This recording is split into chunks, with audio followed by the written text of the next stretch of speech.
Pourquoi un avocat, dans le cas d'une réponse à incident? Parce qu'il y a tout un tas de diligences, juridiques à accomplir et de plus en plus. Il y a véritablement une juridicisation, de la gestion des incidents cyber. Ces dernières années, on a vu de plus en plus de textes, de lois et de règlements imposant donc des obligations de notification et de nouvelles obligations.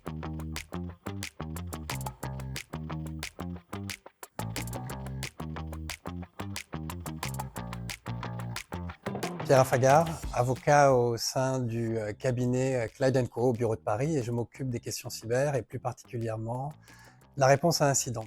Une des raisons pour lesquelles il est important d'avoir un avocat mobilisé suffisamment tôt dans la gestion de crise est pour s'assurer que l'ensemble des communications échangées dans ce cadre soient couvertes par le privilège.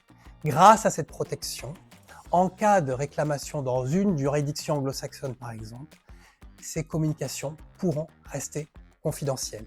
Et le problème, c'est qu'on le voit, et trop souvent, que des réclamations dans ces pays nous obligent à communiquer l'ensemble des communications qui ne sont pas protégées.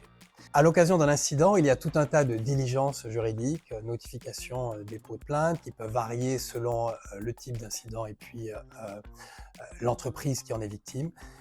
Il ne faut pas les négliger. Parce que premièrement, le fait de ne pas le faire nous expose à des sanctions. Et dans un deuxième temps, ce n'est pas parce qu'on a un manque d'informations qu'il ne faut pas le faire non plus. Cette incertitude ne signifie pas qu'il ne faut pas accomplir l'ensemble de ses obligations. Et c'est la raison pour laquelle un avocat doit être mobilisé suffisamment tôt. Inévitablement, ou trop fréquemment bien sûr, à l'occasion d'un ransomware, il y a une exfiltration de données. Cette exfiltration, elle pose tout un tas de questions juridiques, réglementaires et contractuelles qu'il faut arriver à anticiper.